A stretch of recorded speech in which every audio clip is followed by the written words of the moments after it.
Вітаю вас, сябры мае! Канал «Казкі на канапе». Сёння мы з вами пачытаем казку, якая называецца «Шахматная каралева».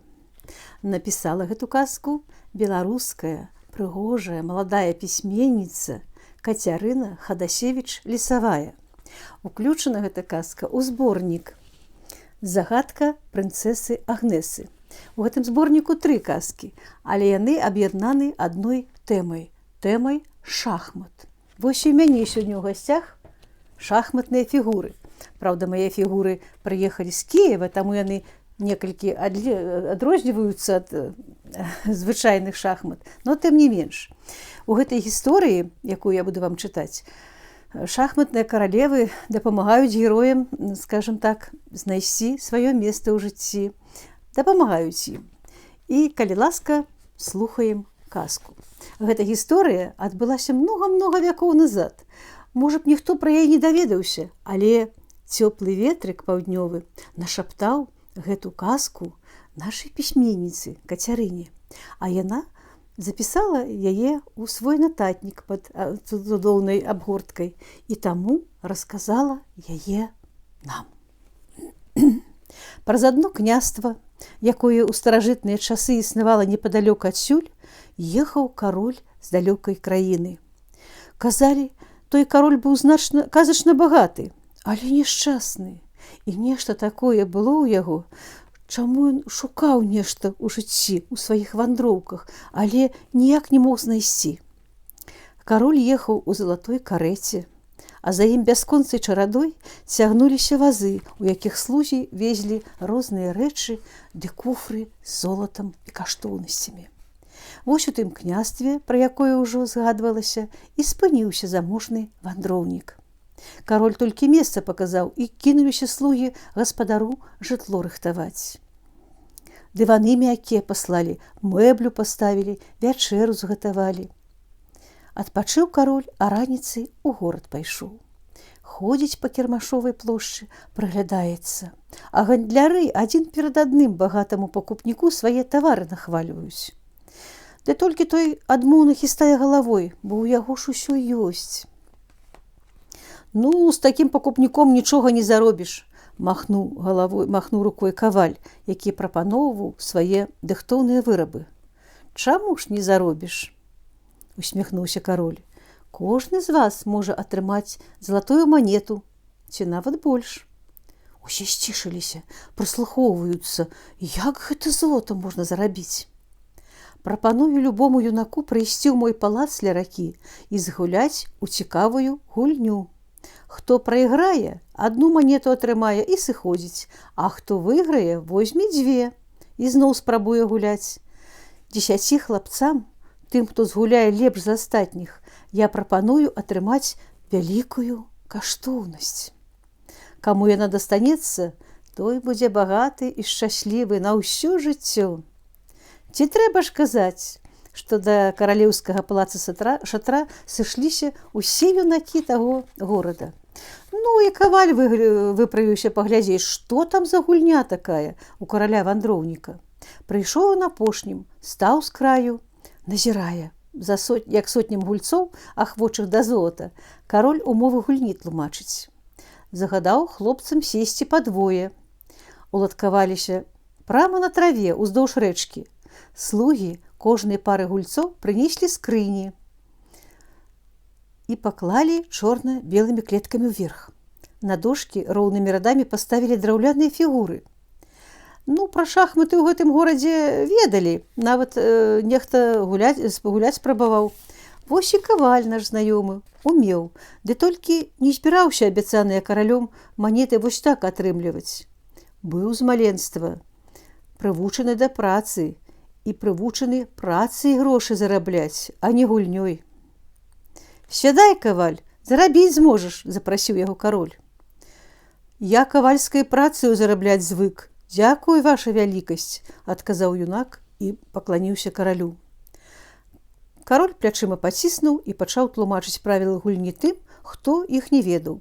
Вельмі хутка палова гульцоў атрымалі па залатой манеце і былі адпраўлены ў горад. Пераможцы паклалі ў кішэні па пары манет і зноў селі гуляць. Праз колькі часу частка менш удалых шахматыстаў атрымалі яшчэ па манеце і развіталіся. А ў пераможцаў у кішэнях прыемна звынькала золата. Яны апантана распачыналі гульню наноў. Каваль ужо хацеў было пайсці з гэтага мерапрыемства, але яго сябар ужо каторую гадзіну сядзеў. І цікава ж было кавалю, ці пройдзе далей. І вось на адной з партый засталося 19 гульцоў. «Расстаўляем фігуры яшчэ адзін раз», – абвясціў кароль. «У апошніх 10 пераможцаў будзе магчымасць атрымаць галоўную каштоўнасць. Астатнія возьмуць па 20 манет і пойдуць». «Ды толькі не хапае нам аднаго чалавека». І юнакі сталі каваля ўгаворваць: «Браце, ну згуляй з намі яшчэ раз». Кавалю і самому цікава было, бо любіў у шахматы гуляць, а тут яшчэ хлопцы так просяць. Пагадзіўся, але каралю сказаў, што золата не возьме. 10 пераможаных узялі абяцаныя манеты і пайшлі ў горад. Астатнія 10 мелі шанец на галоўную ўзнагароду. Сярод іх быў і каваль. «Як жа багаты!» – звынькаў золатам у кішэні яго сябар. «А вось каб яшчэ вялікую каштоўнасць сапраўдную ў дадатак прыхапіць». «Ну, няхай табе пашанцуе», – усміхнуўся каваль і сабраўся ўжо вяртацца ў горад. «Чакай, хлопча!» – прыпыніў яго кароль. «Раз сеў за дошку і стаў пераможцам, то і каштоўнасць атрымаць паспрабуй». «Я сваю каштоўнасць сам здабуду», – спакойна і ўпэўнена адказаў каваль. «Калі ты зможаш яе разглядзець, то шчасце знойдзеш», – загадкава прашаптаў кароль. «Эх, ну цікава ж», – усё ж не ўтрымаўся каваль. «Зараз я запрашу вас у свой палац», – звярнуўся кароль да юнакоў. «Там вы пабачыце некалькі фігур шахматнай каралевы, але толькі адна з іх незвычайная. У кожнага з вас будзе магчымасць з першай спробы выбраць менавіту тую, самую-самую. Хто здолее адгадаць, якая з каралеў найкаштоўная, знойдзе сваё шчасце. Той, хто не адгадае, атрымае абраную дарагую фігурку на памяць».